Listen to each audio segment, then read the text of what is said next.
the middle slash bottom of 127b. Kuf Chav Zayin Amud Beis. I think so, right? Yeah, no, we're at the top. We're at the top. We're at the top of Kuf Zayin Amud Beis, and we just mentioned that. Right. We just mentioned that if somebody they asked Shmuel the following question: if someone is established to be a firstborn in town, and the father of this person says that someone else is the firstborn, what's the halacha? So he sent them back that they write a harsha. They can write this special permission letter where the son can acquire the firstborn for the other suspected firstborn. And on that, the Gemara said this cryptic line of, well, who do you go like? The Rabbanan or like Rabbi Yehuda? So now we're going to figure out who are these Rabbanan and who is Rabbi Yehuda. Yeah. So let's see. So, Maihi, fourth line from the top. Look at it real quickly.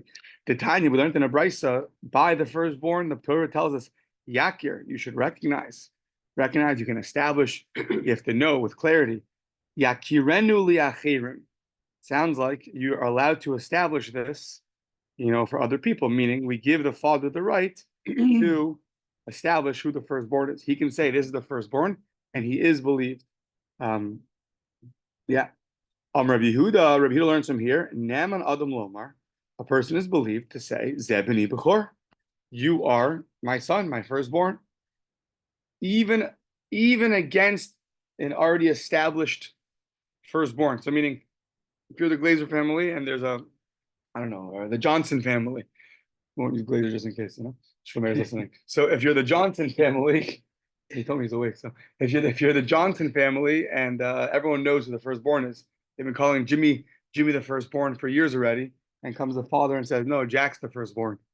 So we believe the father, even against an already established, even though the other child is already the established firstborn, but special halach in the Torah, the father gets special belief in Naamanus. He's believed in this area. Not necessarily the father. The father. Ukeshem shenam adlamar zebani bechor. Just like a father can say, "This is my son, the firstborn." Kach naman adam lomar zeb ben grusha v'zeb ben chalutza. So to a person. So you have we know that if a Kohen marries a divorcee, so he's not allowed to do that, and the children become a status of a halal. Literally means profaned, and they have certain halachas, that they can't work in the Beis HaMikdash and the things of that nature. So now let's say the Kohen says, he says, listen, this lady I remarried. She's divorced, and either I divorced her and I remarried her, or she was divorced and I married her, and this son is our product. So he is believed to say that, just like he's believed to say, this is my son, the firstborn, he's also believed to say, this is the son of a Ben Grusha, or a ben chalutza. Chalutza is what you do if you're not going to do yibum when the brother dies. You do chalitza. That's derabbanan. That's rabbinic. So the fact that a child of a marriage of a kohen to a chalutza, that's a rabbinic invalidation of the kohen. So that is all Rabbi Yehuda. The chachamim say eino naman. Say, nope, the father's not believed. Meaning, if we already have an established firstborn and he's considered a mukzak, he is the firstborn. That's what he's been referred to. That's what everyone knows him as. So not just like a rumor, but he's really been believed and been that firstborn for years. The Chachamim say the father cannot go against that. Now, if nobody knows who he is, so then why not believe the father? Sounds like it's a special novelty when it's coming against the already known presumption. Amar Leir of Nachman Bar Yitzchak. Lerava, okay. Bish Tamal Rabbi Yehuda Hanadiksiv Yakir. According to Rabbi Yehuda, who says you get to recognize, you get to establish the the status of your son as the firstborn.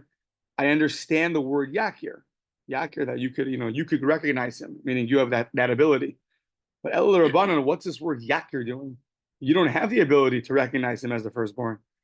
So how do they interpret that word Yakir? It seems superfluous for them. El Rabbanan Yakir Lamali. So says the Gemara, no. Bitzarech Hakera. You need it for a case of Bitzarech Hakera. Where's the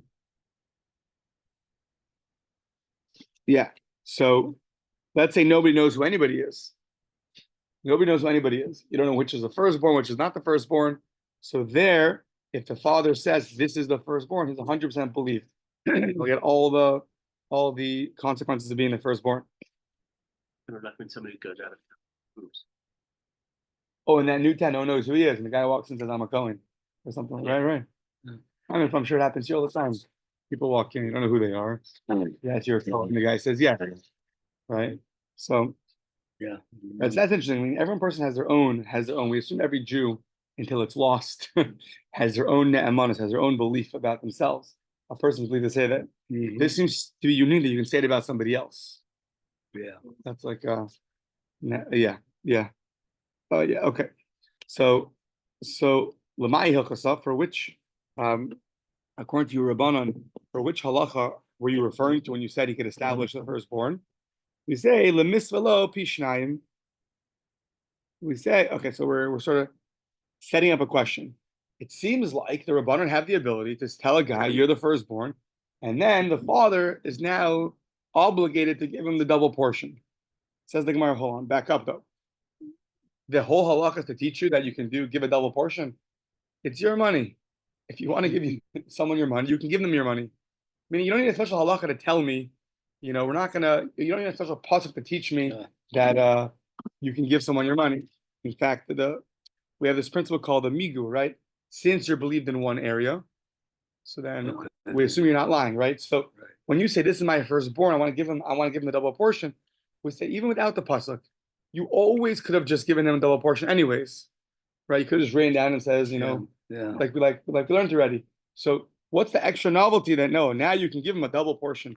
You always had the opportunity, you always had the chance to give him a double portion, even without the pasuk telling you that.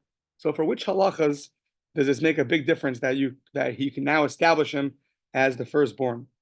If you want to give him a double portion as a present, you wouldn't be able to give it to him? Of course you would. So since you would have been able to give him a double portion, so to say this is my firstborn and now I have to give him the double portion, that's obvious. So lo tzricha, no. So it has to be. We're going to try to go find a case now where it's not so simple that you can give him a double portion right now. So if you can't give him a double portion right now, we'll see what the case is in a second. So then you lost your migu, you lost your ability to give him a double portion now. Therefore, maybe you would not be believed. Says the Torah, you would be believed. Lo tzricha, we need this pasuk to teach you in the following case: b'nechasim shenaflu la'achar mikan. So right now you have $50,000, and you say this is my firstborn son. Okay, so amongst your children, they'll get the double portion. No novelty there, because you can always write for him. You will get a double portion. However, what if after you said this, now all of a sudden you got $300 million more just onto your lap? So what do you do with that double portion? So that you never had a chance to tell him. You can't acquire to him things that haven't come to the world yet. So you can't write, I will give you forever every double portion that I ever have, you will get a double portion of. I can't. I will sell you the house that I don't own yet, but it's on the market. So when I get that you can't do. Okay. So that's the case. The Torah tells us that once you say he's a firstborn, even for property that fell to him that the father acquired after he made this statement, which you could not have given to him before you made the statement. Okay, well that's all good, according to us. But Reb Meir has this novel approach that he says, well, Reb Meir the Amar Adam Makna Davar Shel Balalam. He actually allows you to sell things that haven't come to the world yet. He allows you to make such an acquisition. So according to him, Yakir Lamali. According to Reb Meir, you could say, I will give you the double portion that will come to me in the future. So according to him, once again, you can always give your money to anybody you want. So what is the practical ramification of you saying he is my firstborn? So that we say, an interesting case, b'nechasim shenaflulo kishehu goses. So unfortunately, the father's on death row. He's going out to get hanged, and so in that case, he's the special halachas are that he doesn't have the ability to really to. give over his property to others. Yeah, it's probably more of its own little topic. What are the halachas of someone going to death row? So, for instance, if you kill this guy, have you been over killing somebody? So probably yes. Yeah, for that, the Rashbam says yes. He's considered alive, for areas such as his firstborn can inherit from him. That's what we see here. However, to have the ability to acquire things, apparently he does not have that ability to do. So therefore, he cannot just gift to you his money. However, he could establish you as the firstborn. For that, the Torah says a special novelty. To do that, you could do. But once again, beyond the scope of now, but you have to know exactly why that's true, meaning what changed about him. The fact that he had death penalty, it sounds that we consider him already like dead in certain aspects, but not in all aspects. So in terms of acquiring, making acquisitions, that you don't have the ability to do. But the Torah tells us in terms of giving over to establish your son as the firstborn, so that you are able to do. So meaning the establishment of the firstborn is more of like a belief, meaning it's not so much the ramification is going to be a monetary ramification, but there shouldn't be a reason why you can't establish someone as a firstborn just because you're on death row. But however, without the Torah telling you that, you would have thought since the ramification is a monetary ramification, and he doesn't have the ability to do any transference monetarily, then it won't be good. Kamash Malon, it's still going to be good. Okay. Same thing. A guy was established to be a firstborn. Jimmy was the firstborn. Everyone knew he was the firstborn of the Johnson family. And the father said about someone else that you're the Bechor, not Jimmy. Johnny's the Bechor. So Naaman, fathers believe. Okay. Everyone knew that this guy was not the Bechor. Everyone knew he was the youngest child. He was always getting picked on. He always got the worst present. He hated Hanukkah for that reason. Whatever it was, everyone knew he was the youngest kid in the family. And his birthday came. His father told him for his birthday, "You are the firstborn." He was so happy. V'amar aviv bechorhu, you're a bechor. Eino Naaman. He's not believed. So once again, to establish someone who, if someone was established to be a bechor, the fathers believed to say on someone else you're a bechor. But if someone's established as not a bechor, for some reason, the father can't say that you are the bechor. So, says the Gemara, simple. Reisha Reb Yehuda. The beginning is Reb Yehuda, who says a father's believed even against an existing muksakos, an existing presumption. If Reb Yehuda says Yakir, you are believed to establish someone else as the firstborn. The Seifa, the end of this brisa that says that the father established a different child as the firstborn, so that's the Rabbanan, the Sefer Rabbanan. That's the Rabbanan that says you are not believed. So basically, it's just in one brisa, in the beginning it says you're believed. That's Rabbi Yehuda, who says you are believed to establish someone as a firstborn, even against previous assumptions. And the Seifa, the latter part of the brisa, which says you are not believed to establish someone as a firstborn against previous assumptions, that's the Rabbanan. So usually we don't like splitting up a brisa or a Mishnah, two totally separate opinions, but here we seem compelled with it. There's no other explanation. Amar Rabbi Yochanan. Okay, so now we continue with establishing the son as the firstborn, except now we're going to wonder, can the person retract?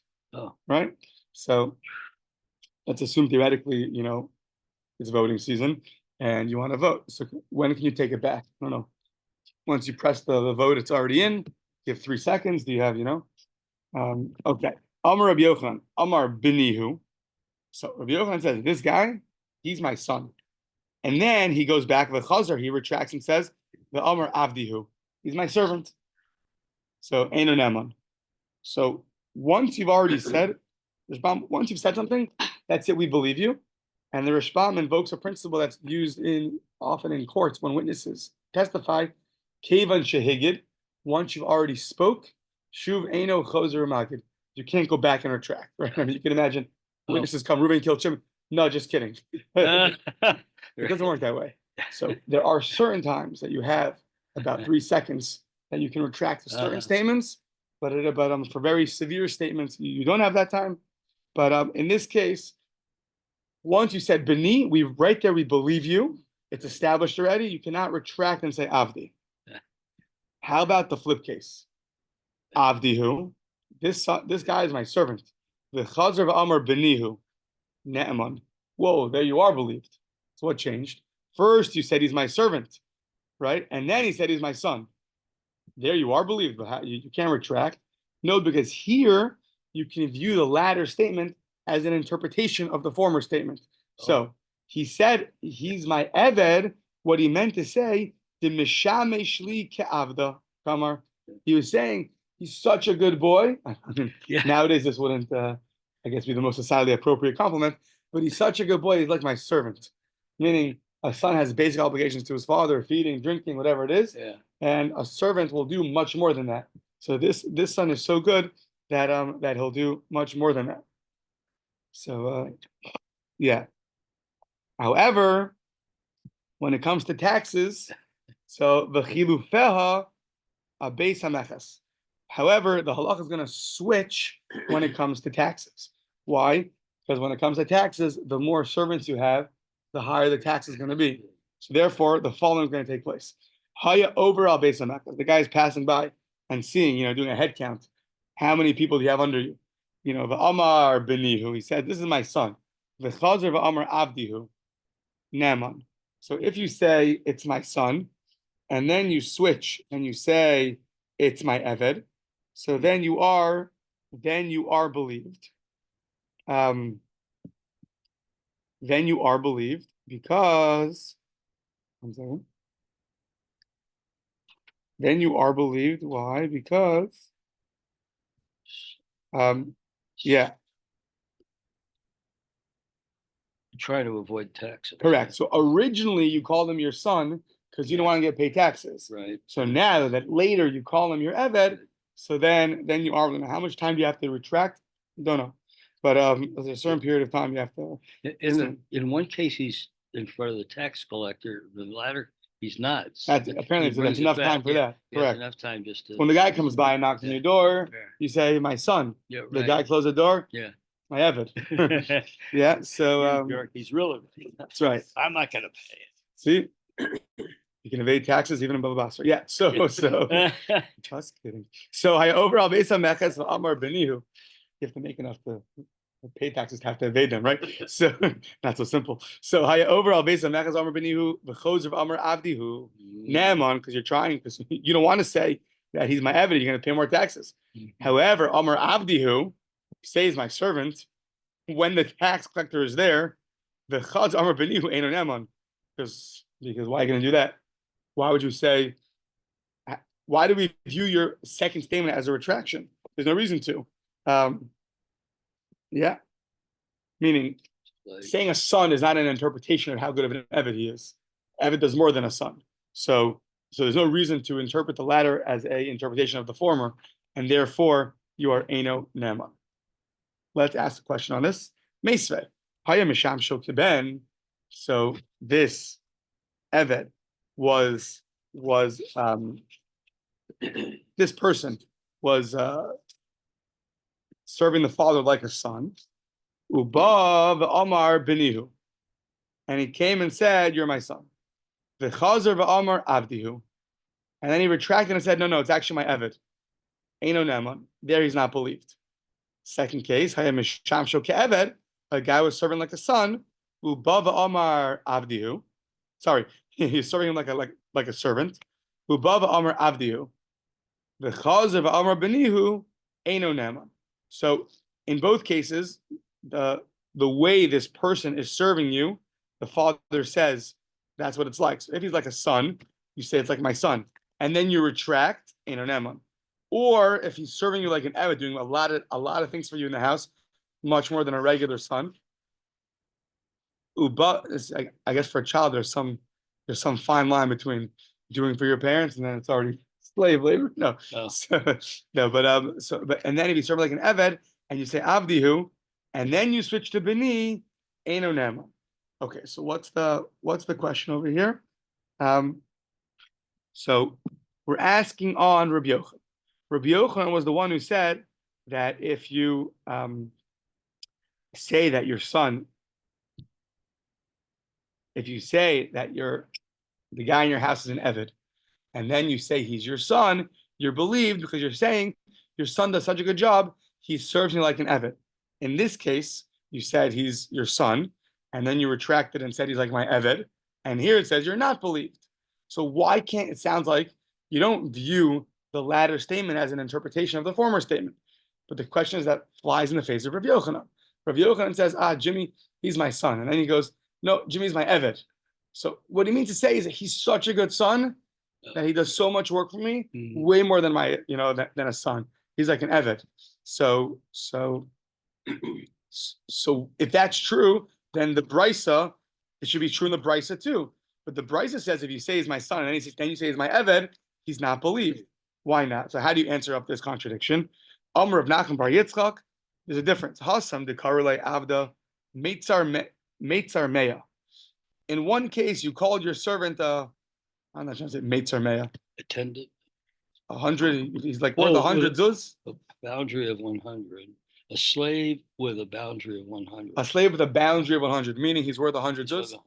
So Mai Meitzar Meya, Meitzar Avda Meya zuz. So now when you refer to him as the Eved that's worth 100 zuz, so in that case, when you say Avdihu, he's my servant, you really mean he's your servant. Because this servant is so good, he's like 100 zuz worth. That's what a good job he does. So when you retract and you say Bini, then he's my son, then you're not believed. However, if this guy was actually your son, you wouldn't call him Avda Meitzar Meya. Meaning, even though this guy does such a good job like a servant, when you put a price tag to this person, you're showing that what you're saying is he really is my servant. He's not my son it's not my son who does a super duper job. That he's acting like a servant. So the case that you retract, like the first case, the case of Rabbi Yochanan, is when you just said in general, you're my son, then you say you're my servant. There it means you do such a good job like a servant. But in this case, in the Brisa, where you said you're my servant who's worth 100 zuz, and then you go back and say he's my son, other way around. Sorry, you say he's my son, and then you say he's my servant who's worth 100 zuz. So you don't say then that's not a retraction, because when you attribute the price tag to the servant, what you're saying is he's really my servant. He's not my super son. Okay. I think this begins. Yes, this is going to be. I don't know how many questions Rabbi Ava asked Rav Yosef, but it's going to be a lot. 6, 7, 8, 9. I don't know. It's going to be a lot. It's going to be at least a daf of questions. Not all of them pertaining to our discussion, but the common denominator is that it was things that Rabbi Abba sent to Rav Yosef, so they put it all in one place. Shalach le Rabbi Abba le Rav Yosef. Rabbi Abba sent the following question to Rav Yosef Bar Chama, who was the son of Chama. Haomer lechaveiro. A guy said to his friend, "So Avdi ganafta. So you stole my Evet." So the guy responds, "V'hu omer lo ganafta." No, I didn't. The first guy says, "Well, ma tivo etzlecha. Why is he by you then? If you didn't steal him, why is he living in your house?" So the guy says, "That's because you sold him to me." Right? So it's because you sold me him. That's why. So, or he says, matana, or you gave me as a gift.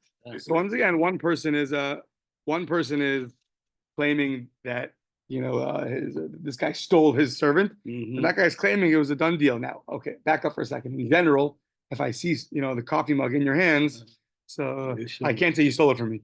It's yours. We assume that it's yours. Now we had a case. The Rashbam points out a case. I don't know. It feels like of years ago, but I don't know, about 100 daf ago, 90 daf ago, that are movables, godros, literally animals that move around.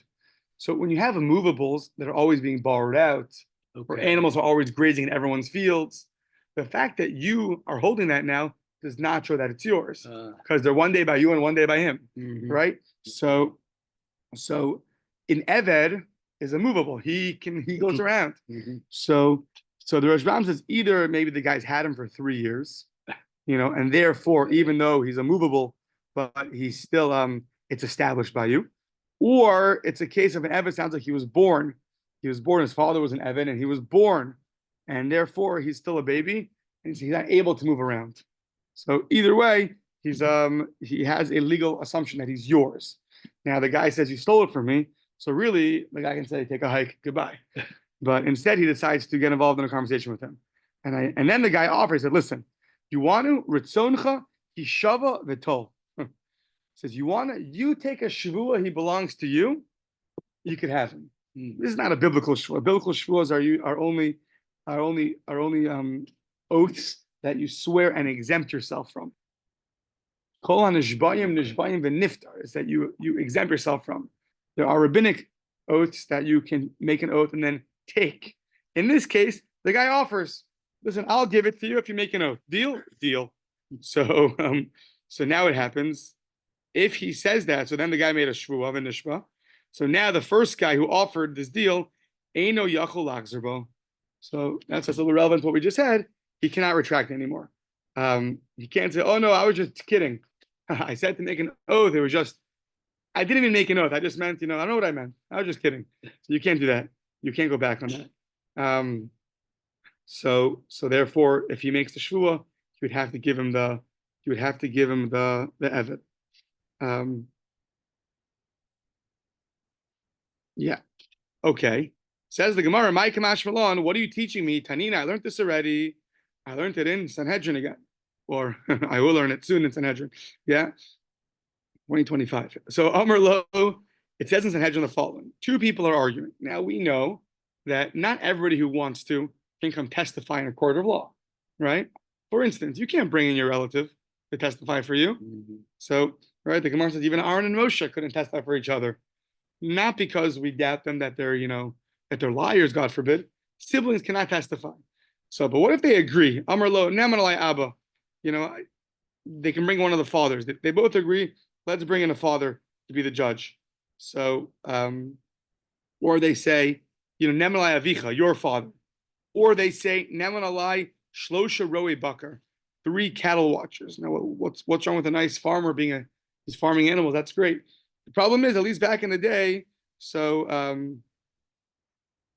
either the Rashbam says they weren't really knowledgeable in law, so they couldn't really act as a judge, or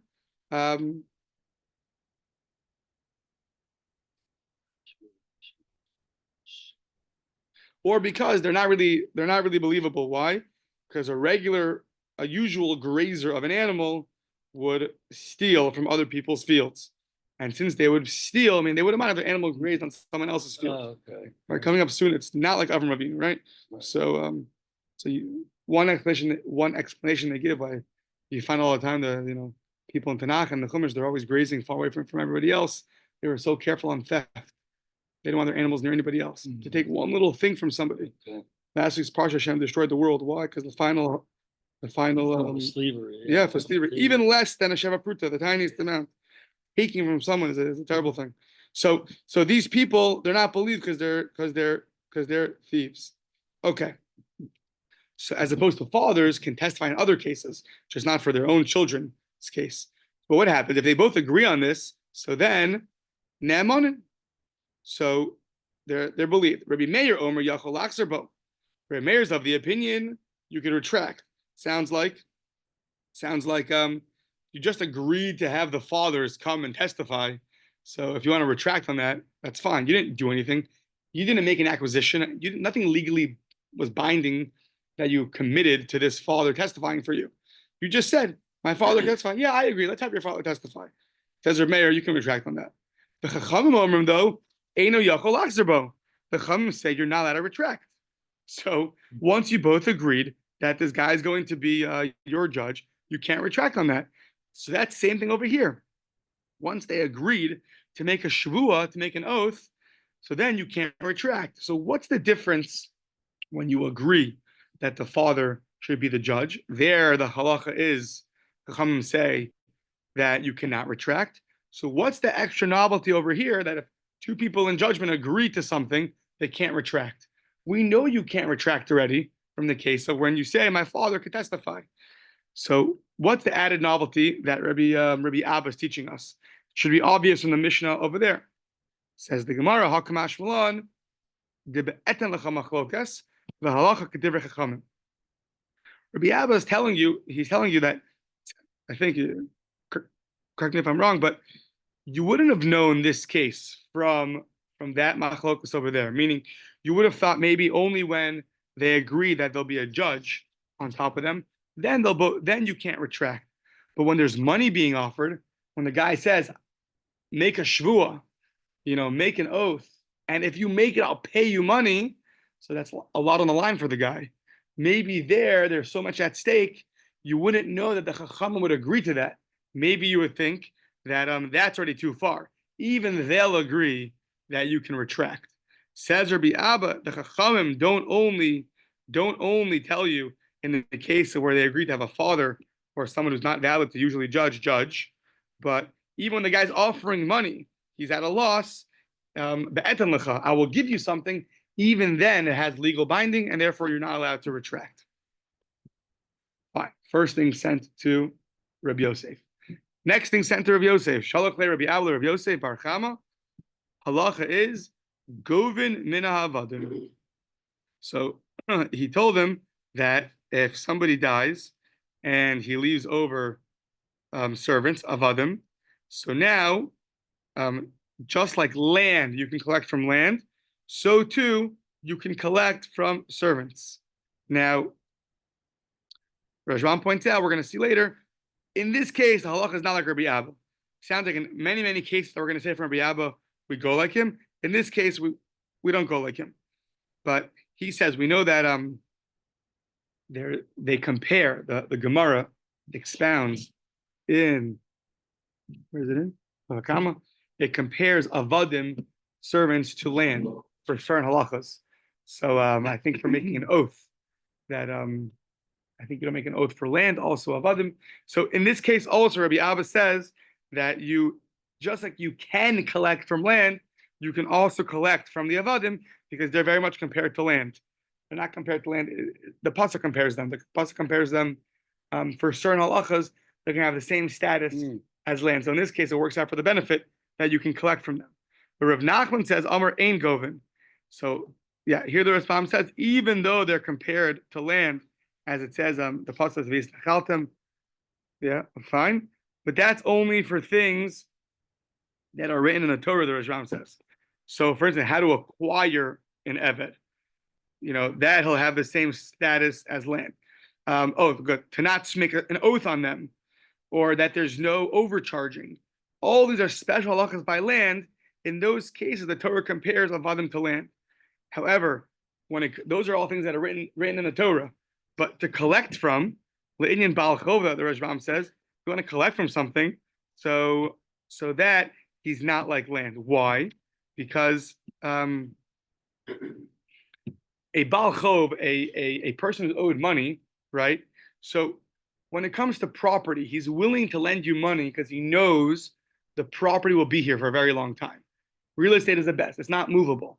So that's when he gives the money over, he relies on that. But avadim, he doesn't have that same, it's called smichas das, that same level of reliability. It's like certain things sometimes you speak to a doctor or a lawyer and they sound very reliable. Yeah. Sometimes they just don't, right? So land is very reliable. It's here. I can rely on it. So this halacha of what you can collect from is not something which is written in the Torah. It's something which is how do people, what do people rely on? So since people rely on land, we always allow you to collect from land. But avadim, servants, are not like that. So even though in certain areas biblically they have the same halachas as land, but when it comes to what a person relies on, a person does not know if his evid's going to be here tomorrow. So he's not going to lend money knowing that he might get paid back from the servants. He doesn't want to do that. So that's why Rav Nachman says, Amar ein govin. Third question asked from Rabbi Rav Yosef. Shalach Rabbi Rav Yosef bar Chama halacha. So first generation are two siblings. Yeah. So let's say I don't know, Reuben and Shimon. That's going to be called the first generation. Their children, the first cousins, are going to be called for the following few lines, second generation. So the first cousins are a second generation. Now, their children are going to be called the third generation, right? The second cousins. So now, who can testify on who? Can that grandchild testify on his great uncle? Can the third generation testify on the second generation? So let's see. Halacha says Rabbi Abba Shlishi B'Sheni Kasher. The third generation. So the first cousin's children, so second cousins, can testify on the first cousins, right? So I don't know if you have Reuben and Shimon are brothers, and then they have children. So now their grandchildren can testify on their children. So Rava Amar Af Berishan, even on the first generation, they even testify on the first generation. Mar bar Ravashi Achsher ba'Abba de'Abba. A grandson could testify on his grandfather. However, V'leis hilchas like Mar bar Ravashi. The halacha is not like Mar bar Ravashi. That's already too close. It's too close. The grandson to the grandfather is much closer than these cousins or than the great uncle.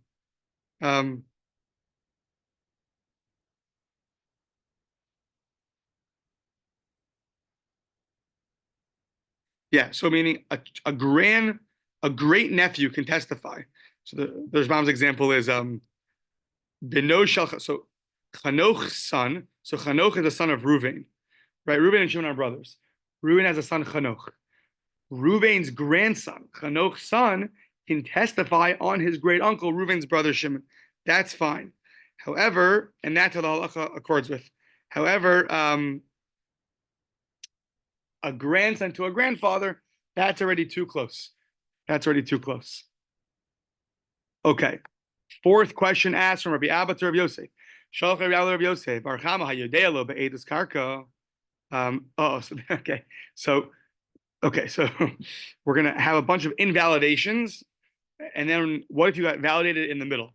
What's the case? You knew about land, however, then you became blind. So you knew that this land was over there. It was surrounded by these demarcations. It belonged to Reuven. Then what happened? You got blind. Achelo nistama. Venistama puzzle. So the first opinion says that once you became blind, you can't testify on land anymore because you're unable to identify exactly what it was near. The Shmuel Amar Kasher, he can still identify it. He might not know exactly the details, but he knows it's near the highway, it's near the building, it's by the shul. That much he can do. So, after the mechavein b'tzarana, he knows where the borders are. Aval galima lo, if you lose a lost object, Allah is you're supposed to put it up and write down signs. Lost watch, and then the person comes and says, "I lost the watch." He said, "Okay, what does it look like?" That's what it is. It was blue. It said Timex. It had a gray wristband. You probably got it off Amazon. Yeah. Okay. So that a blind person cannot identify because he's possible to identify because he can't see it. So Sheish Amar, no, afilu glima, you can even testify on a glima, on a shirt, on a piece of clothing. Why? After the mechave midas orcho midas rachbo, he's able to identify its length and its width. That much he could still do. He'll tell you it's about 1 foot by 10 inches by 8 inches, 2 feet by 1 foot, and that much he can still do. Aval nas chalo, however, a metal bar, that's exactly what a metal bar looks like. If it's gold or silver, that he's not able to identify. V'Rav Papa Amar afilu nascha, even a nascha, even a metal bar, if it's gold or if it's silver. Why? Efshar de mechaven midos mishkalosav. He knows how much it weighs. So he doesn't know if it's gold or silver, but how much it weighs, he knows. Yeah, it's about 22.3 pounds. Right? And then they weigh it and it says, oh my gosh, it's 22.3 pounds. So that much he's able to do. So, okay. So now, we'll finish this and then we'll let them set up. So Meisvei hayodea lo be'edos, you knew about an edos. So now, achlo nasa chosno, you knew about someone's edos before you became the guy's son-in-law. V'nasa chosno, now you're a son-in-law. Now you can't testify. So maybe that's why he took you as a son-in-law. I don't know. So get himself out of his, out of all his issues. So poor daughter. No, okay. So pikech v'nescharish. Let's say you were a person who was a wise person and then he became a deaf mute, or Pikeach v'nischarish, piseach v'nistama, he could see, and then he became blind. Shapui v'nishtata, a normal, well-thinking person, and then he became deranged, went crazy. All those people are puzzle. Aval haya yodelo be'edus achelo nasa chosno. If you knew about testimony before you became a son-in-law, v'nasa chosno, and then you became a son-in-law, umesa bito, then the guy's wife, meaning the father's daughter, died, or pikeach v'nischarish v'chazer v'nispakeach, blind, he was a smart person, became a deaf-mute, a little bit disabled.